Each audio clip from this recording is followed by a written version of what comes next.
প্রথমত হচ্ছে যে বাকখালীর যে due process of law application না করে যে উচ্ছেদটা করা হয়েছে সেটা আইন বহির্ভূতভাবে, টোটালি এটা আইন বহির্ভূতভাবে করা হয়েছে। কারণ এখানে মহামান্য সুপ্রিম কোর্ট, হাইকোর্ট ডিভিশনের রিট পিটিশন আছে, বেলার রিট পিটিশন আছে। ক্ষতিগ্রস্ত পক্ষ যারা উচ্ছেদ হয়েছিলেন তারাও কিন্তু এখানে পক্ষ। এখানে এতগুলো পক্ষ থাকার পর এবং স্ট্যাটাসকো থাকার পর এই ধরনের উচ্ছেদ প্রক্রিয়াকে অনেকটা হচ্ছে যে রাষ্ট্রের অর্থাৎ জনগণের বিরুদ্ধে একটা অবস্থান। হঠাৎ করে মোহনার দিকে তো সবার দৃষ্টিপাত কেন?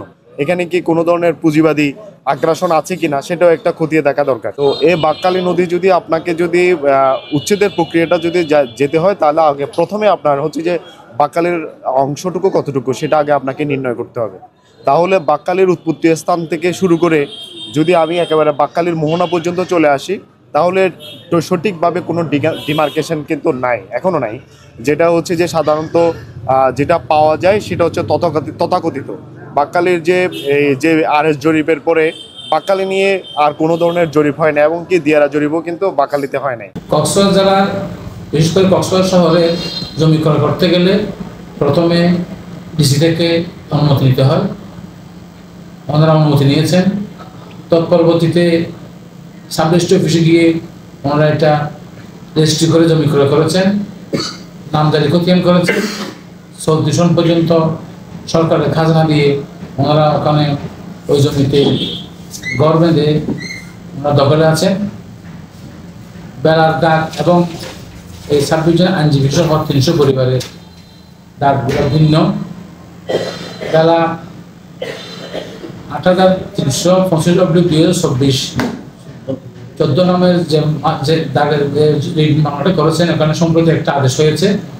সেই আদেশে এই RS 827 এবং RS 640 BS 1709 এবং 2281 নম্বর খতিয়ানের জমি ওই রিট পিটিশনের অন্তর্ভুক্ত নাই।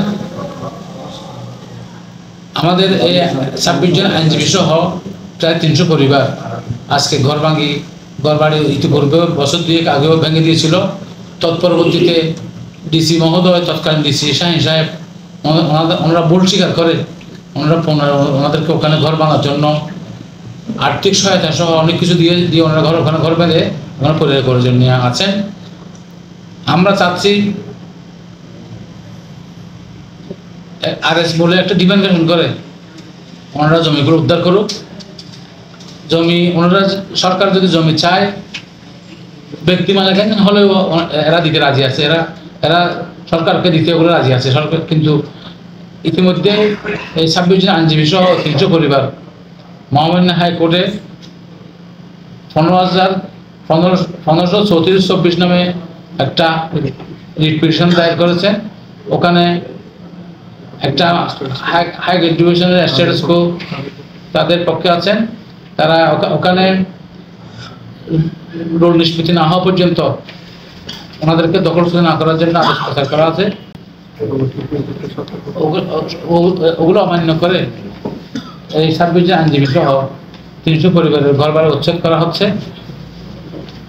ইতিপূর্বেও এই 1709 নম্বর খতিয়ান থেকে কিছু জমি অধিগ্রহণ করে ওনারা ব্রিজের জন্য অধিগ্রহণ টাকা পেয়েছেন। আমরা চাচ্ছি এই বেলার প্রতিনিধি আমাদের আইনজীবী সহ 300 পরিবারের সাথে বসে যদি ওনারা জায়গা দাবি করেন, মহামান্য হাইকোর্টের আদেশ মোতাবেক অধিগ্রহণ করে ওনাদের জমি অনুরোধ আমরাও দিতে রাজি আছি, ওনারাও দিতে রাজি আছেন।